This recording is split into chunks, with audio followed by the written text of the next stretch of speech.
அஸ்ஸலாமு அலைக்கும் வரஹ்மத்துல்லாஹி வபரகாத்துஹு. தினமும் ஒரு ஹதீஸ். உங்களில் ஒருவர் பள்ளிவாசலுக்குள் நுழைந்தால் 2 ரகாத்துகள் தொழாமல் அமர வேண்டாம் என்று அல்லாஹுவின் தூதர் ஸல்லல்லாஹு அலைஹி வஸல்லம் அவர்கள் கூறியதாக அபூ கதாதா ரதியல்லாஹு அன்ஹு அவர்கள் அறிவிக்கிறார்கள். நூல் புகாரி, ஹதீஸ் எண் 1163.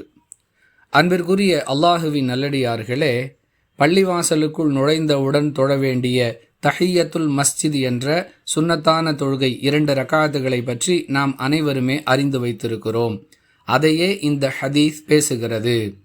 தொழாமல் அமர வேண்டாம் என்று கட்டளை பொருளில் இந்த வாசகம் அமைந்திருந்தாலும் இந்த தொழுகையை பொறுத்தவரை இது ஒரு சுன்னத்தான அமல்.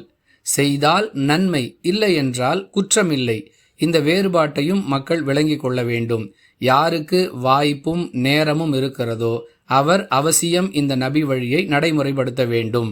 நாம் பள்ளிவாசலுக்குள் நுழையும் பொழுது அங்கு கடமையான ஜமாத் தொழுகை நடந்து கொண்டிருக்கும் சூழ்நிலையில் நான் தஹிய்யத்துல் மஸ்ஜிதை தொழுதுவிட்டுத்தான் ஜமாத்தில் சேருவேன் என்றெல்லாம் நினைப்பது தவறான புரிதல்.